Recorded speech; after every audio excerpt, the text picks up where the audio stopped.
వీళ్ళందరూ రొటీన్ అడ్మినిస్ట్రేషన్లో పడే పరిస్థితి వస్తుంది. అందుకే ఈ brain storming session, I can say it is a brain storming session and reorienting hour cells. ఏం చేయబోతాం క్లారిటీ రావడానికి సమావేశం పెట్టుకున్నాం. 8 నెలలుగా ఎగ్జాక్ట్గా నేను ఎవ్రీ అవర్ క్యాలిక్యులేట్ చేసుకుంటున్నాను. బై టుమారో 12వ తారీఖు నేను ప్రమాణ స్వీకారం చేసి 8 months అవుతుంది. కొత్త గవర్నమెంట్ వచ్చి 8 months అవుతుంది. ఇచ్చిన తీర్పు కూడా మీరు చూస్తే ఒక హిస్టారికల్ మ్యాండేట్ ఇచ్చారు. ఇటీవల కాలంలో ఎప్పుడు కూడా ఇలాంటి మ్యాండేట్ రాలేదు. 93% స్ట్రైక్ రేట్. 93% స్ట్రైక్ రేట్ వచ్చిందంటే ఇక్కడుండే all of us including secretaries గడిచిన 5 సంవత్సరాల పరిపాలన ప్రజలు యాక్సెప్ట్ చేయలేదు. అందుకనే టోటల్గా రిజెక్ట్ చేసి మళ్ళీ ఒక న్యూ హోప్స్ పెట్టుకొని ముందుకు వచ్చే పరిస్థితికి వచ్చారు. మేము కూడా మీరు చూస్తే వచ్చిన తర్వాత ఇది ఫస్ట్ టైం కాదు. నేను 95లో ఫస్ట్ టైం సీఎం అయ్యాను, 99లో అయ్యాను, 2014లో అయ్యాను, 2019లో అయ్యాను. అయితే డిఫరెంట్ టైమ్స్ డిఫరెంట్ ఛాలెంజెస్ ఉన్నాయి, కానీ ఇన్ని ఛాలెంజెస్ ఎప్పుడూ రాలేదు. ఒక పక్కన మొరేల్ ఆఫ్ ది ఆఫీసర్స్, ఇంకో పక్క some of the departments are defunct, some of the programmes are డీరైడ్.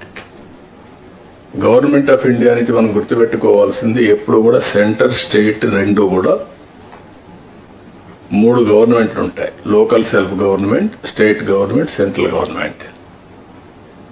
Central government వాళ్ళ ప్రోగ్రామ్స్ వాళ్ళు కన్సీవ్ చేస్తారు, స్టేట్ గవర్నమెంట్ మన ప్రోగ్రామ్స్ చేస్తాం, సెంట్రల్ గవర్నమెంట్ ప్రోగ్రామ్స్ అనుసంధానం చేసుకుంటాం. దగ్గర 90 సెంట్రలీ స్పాన్సర్ స్కీమ్స్ ఉంటే టోటల్గా అన్నీ కూడా డిఫంక్ట్ అయిపోయినాయి. ఫండ్స్ డైవర్ట్ చేసే పరిస్థితికి వచ్చా. వీటన్నింటిపైన మనం ఒక 7 వైట్ పేపర్స్ అన్ని పబ్లిసైజ్ చేశాం. పబ్లిక్ కూడా మనం గుర్తుపెట్టుకోవాల్సింది, ఒకసారి పనిష్ చేశాం, మీరు వచ్చారు, మొత్తం సరిచేస్తారనే ఉద్దేశంతో మీకు మ్యాండేట్ ఇచ్చామనే అభిప్రాయంతో ఉంటాం. అది ఉన్నప్పుడు మనం ఎక్స్ట్రా ఎఫర్ట్స్ పెట్టాల్సిన బాధ్యత మనందరిపైన ఉంది. అందుకే మనం 8 months నుంచి దగ్గర almost all central sponsor schemes అని సెట్ చేశాం. ఇంకొక పక్కన అడ్మినిస్ట్రేషన్ కూడా ట్రాక్లో పెట్టడానికి ప్రయత్నం చేశాం. రైట్ మ్యాన్ని రైట్ పొజిషన్లో పెట్టే ప్రయత్నం కూడా చేస్తున్నాం. కలెక్టర్స్ కాన్ఫరెన్స్ పెట్టుకొని చాలా క్లారిటీ ఇచ్చాం. ఈరోజు మనం ఇవి చేస్తూనే షార్ట్ టర్మ్లో ఏం చేయాలని అవన్నీ కూడా సెట్ చేసి లాంగ్ టర్మ్ 2047 స్వర్ణ ఆంధ్రప్రదేశ్ కూడా డాక్యుమెంట్ తయారు చేశాం మీ అందరి భాగస్వామ్యంతో. Viksit Bharat government of India తయారు చేశారు, మనం స్వర్ణ ఆంధ్రప్రదేశ్ తయారు చేశాం. వికసిత్ భారత్లో చాలా స్పష్టంగా ఏమేం చేయబోతాం వాళ్ళు చెప్పారు. మనం స్వర్ణ ఆంధ్రప్రదేశ్లో మనం క్లారిటీ ఇచ్చాం. అయితే ఇక్కడ మనందరం గుర్తుపెట్టుకోవాల్సింది, ఈ రిసోర్స్ అని మొబిలైజ్ చేసి 15% మన ఎకానమీ సస్టైన్ కావాలి అంటే, తిరిగి చేసిన డెట్ రీపే చేసి మళ్ళీ మనం ముందుకు పోవాలంటే 15% గ్రోత్ రేట్ ఉండాల్సిన అవసరం ఉంది. CAGR 15% గ్రోత్ ఉంటే ఎంత డిఫరెన్స్ ఉందో ఫైనాన్స్ డిపార్ట్మెంట్, ప్లానింగ్ డిపార్ట్మెంట్ ఒకసారి ఎక్స్ప్లెయిన్ చేస్తారు. ఫర్ ది లాస్ట్ 30 years సమర్థవంతమైన నాయకత్వం ఉండి కంటిన్యూగా గవర్నమెంట్ కంటిన్యూ అయితే CAGR ఎంత డిఫరెన్స్ వస్తుందో ఒకసారి మీరు చూస్తే, same policies for the country, same bureaucracy, same resources, but difference is 4 times, 5 times.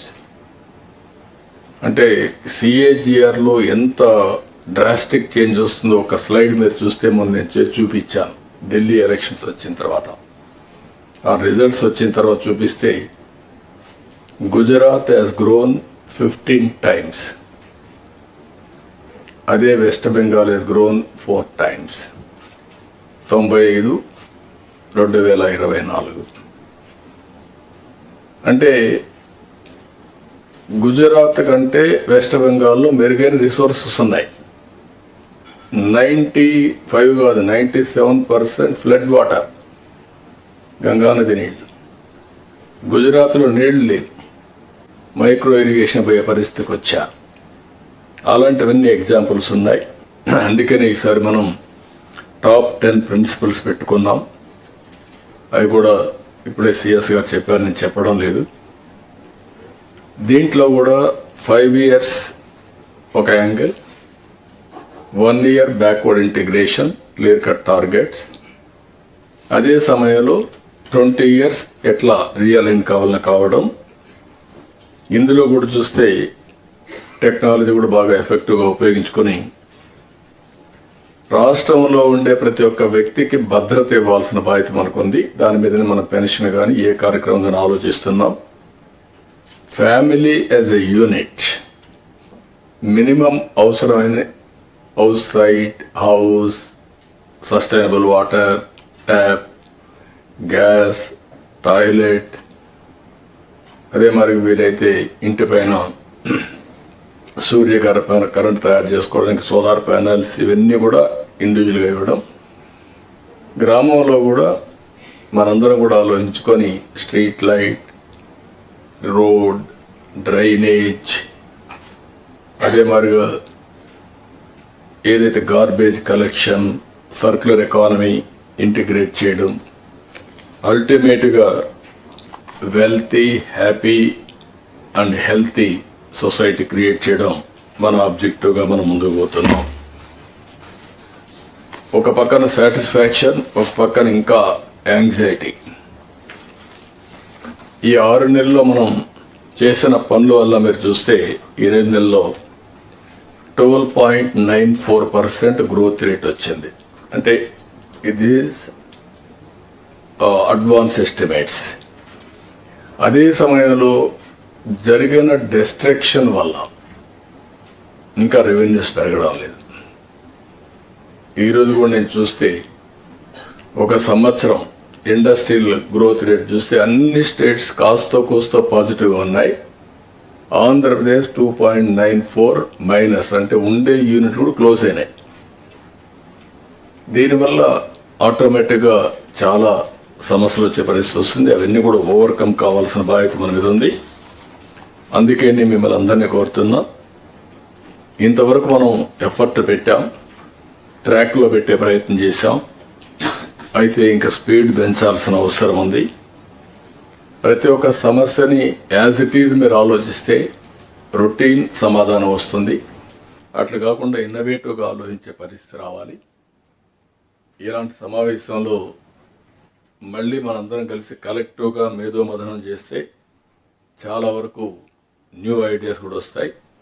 అందరిలో కూడా అనునిత్యం లెర్నింగ్ అనేది జీవితాంతం నేర్చుకోవాల్సిన అవసరం ఉంది. మాకు తెలుసు అని అహం ఉంటే అక్కడి నుంచి మనందరం కూడా డిటరేషన్ స్టార్ట్ అవుతుంది. కాబట్టి ఈ విషయం కూడా మీరు గుర్తుపెట్టుకోవాల్సిన అవసరం ఉంది. అందుకని ఇక్కడ మీరు చూసినప్పుడు కెపాసిటీ బిల్డింగ్ కోసం కర్మయోగితో కూడా ఒప్పందం పెట్టాం. ట్రైనింగ్ కూడా మాడ్యూల్స్ తయారు చేశారు. మంత్రులు కానీ, సెక్రటరీస్ కానీ, మీ డిపార్ట్మెంట్ కానీ పర్ఫార్మెన్స్ అప్రైజల్ రావాలంటే, కరెక్ట్గా రావాలంటే డౌన్ బిలో ఉండే మెకానిజాన్ని మొత్తం మీ మెషినరీ అంతా కూడా గ్యారప్ చేయాల్సిన బాధ్యత ఉంది. దానికి కర్మయోగి ట్రైనింగ్ ఇన్స్టిట్యూట్ ఉపయోగపడుతుంది. మనం కూడా దాన్ని రీఎన్ఫోర్స్ చేయడానికి ఏమేం కావాలో చేస్తున్నాం. ఫైల్డ్ క్లియరెన్స్ పైన కూడా గవర్నమెంట్లో ఈరోజు ఆన్లైన్ ఫైల్స్ ఉన్నప్పుడు కొంతమంది వ్యక్తులు కానీ, సెక్రటరీలు కానీ ఇండెఫినెట్ టైం 1 year 6 months తీసుకునే పరిస్థితి వస్తున్నారు. 3 months అట్లా. అంత టైం మనం తీసుకుంటే ఏ విధంగా మీ నిర్ణయాలు సమర్థనీయం అనేది కూడా మనం ఆలోచించుకోవాల్సిన అవసరం ఉంది. ఇప్పుడు క్లారిటీ ఉంది.